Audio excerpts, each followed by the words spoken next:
Hello everyone, welcome back to my art space. Today I am going to review this accidental purchase from Temu. On their website, it's marketed as a professional grade watercolor paints, but it only cost me £3.98. So for that price, you get 12 colors in 5 ml tubes. The tubes are quite hard to pierce because the cover is actually made of plastic as well. I have prepared a swatch sheet from my Caddy 100% watercolor paper. I usually do swatches on caddy paper because the colors usually comes out more vibrant than if I use a different type of paper. So for the 12 colors, we have white, which isn't usually included in a watercolor set, lemon yellow, yellow ochre, vermilion, crimson red, burnt sienna, burnt umber, sap green, green deep, green lotus, which is very strange. It's the first time I heard violet called green lotus, Prussian blue, and lamp black. Some of the colors are transparent, like I'd say the white, which is surprising. The lemon yellow even, the crimson red and vermilion, they're quite transparent, but some of them are quite opaque, like the yellow ochre, the green deep, and even the lamp black. They're very opaque. Out of all of it, I am surprised with the color of the green lotus and Prussian blue. It's quite good, I think. And I am going to do a sample painting on this another accidental purchase from Temu. It's meant to be a watercolor paper postcard with deckled edges. I kind of expected it to be like my caddy paper, but it's not.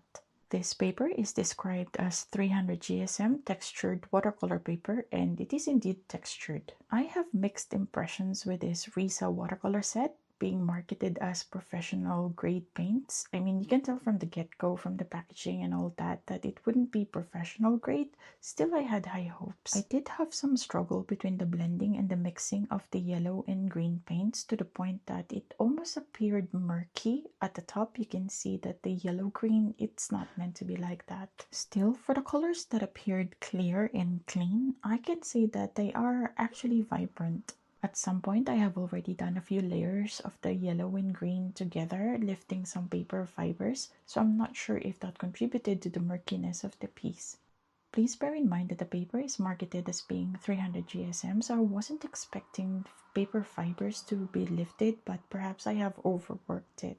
Funny enough, I can say that the Risa Watercolor Set is comparable to the Sakura Koi Watercolor Set in pans. My overall opinion of this is that this is definitely not professional grade watercolors, especially since the packaging does not even contain pigment information.